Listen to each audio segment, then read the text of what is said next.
En los procesos judiciales, y en especial en los civiles, se hace necesario recurrir a mecanismos para intentar amortiguar la tardanza generada como consecuencia de la poca o nula inmediatez judicial en resolver los litigios.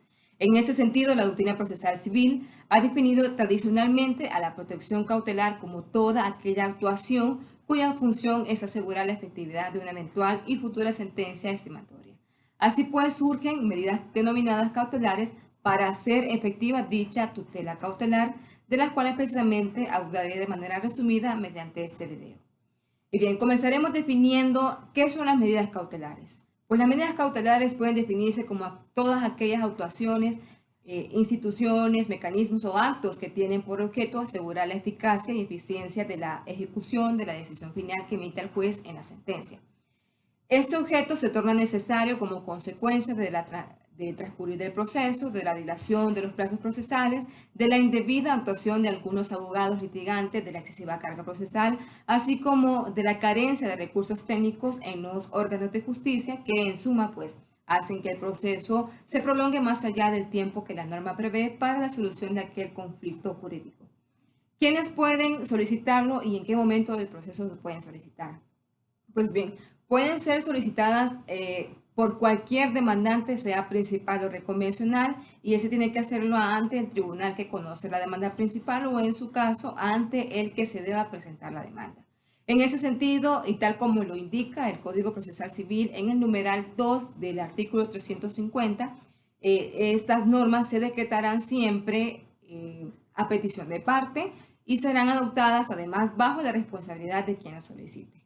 ¿En qué momento se tienen que solicitar? Pues el artículo 352 del mismo código señala que puedan solicitarse y adoptarse en cualquier estado del proceso e incluso antes de haberse iniciado. Sin embargo, cuando se solicitasen antes de iniciarse el proceso, pues dichas medidas caducarían de pleno derecho si no se presentasen la demanda dentro de los 10 días de cumplidas.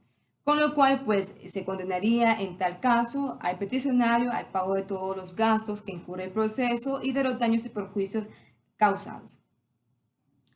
Bien, estas medidas cautelares, además, para hacerse efectivas o para poder decretarse, tienen que cumplir ciertos presupuestos. La misma norma procesal civil, pues en el artículo 351 estipula ciertos presupuestos, pero que en realidad se resumen en dos principales. El primero es que el solicitante debe justificar el derecho alegado, de manera que posibilite al juez, sin prejuzgar el fondo, pues considerar de manera provisional e iniciaria que la pretensión a la que se refiere la medida cautelar, pues que se solicita, tiene un fundamento. Y la segunda es pues una justificación de peligro de lesión o frustración por la demora. Eso significa que el riesgo de presentar un riesgo efectivo de que la duración del proceso provoque que la sentencia no pueda ejecutarse. Valga mencionar en este caso que estas medidas cautelares no proceden contra el mismo Estado en caso de futura ejecución forzosa, lo que significa no tanto como un privilegio del Estado, sino por el hecho de que el Estado se considera siempre como una entidad o un ente solvente para hacer frente al cumplimiento de las obligaciones que se le impongan, de manera que no concurre pues el peligro de demora por la duración del proceso.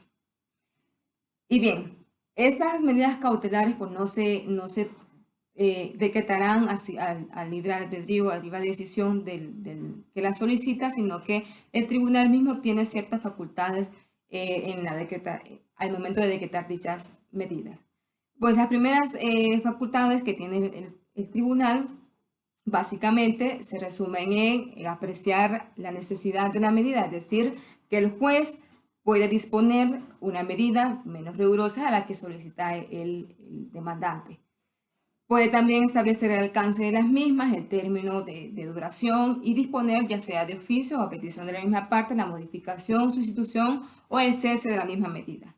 Además, puede exigir caución, es decir, la prestación de contracautela suficiente, salvo en aquellos casos excepcionales. Y bien, a continuación vamos a hacer una mención resumida de todas las medidas cautelares que establece de manera específica el Código Procesal Civil. El elenco de las medidas cautelares tipificadas en este código, pues básicamente se resumen en 10, sin embargo hay otras que se disponen en diferentes artículos del mismo código. Pero en resumen son las siguientes. El embargo preventivo de bienes, la prohibición general de disponer, la intervención o la administración judicial de bienes productivos, el secuestro de la cosa mueble o semoviente, la formación de inventarios de bienes, la anotación preventiva de la demanda y otras anotaciones registrales, la orden judicial de cesar provisionalmente de una actividad. Dentro de estas medidas también se encuentran la intervención y depósito de ingresos obtenidos mediante una actividad que se considera ilícita, el depósito temporal de ejemplares de las obras u objetos que se reputen producidos con infracción de las normas sobre la propiedad intelectual e industrial, y también se encuentra la suspensión de acuerdos sociales impugnados.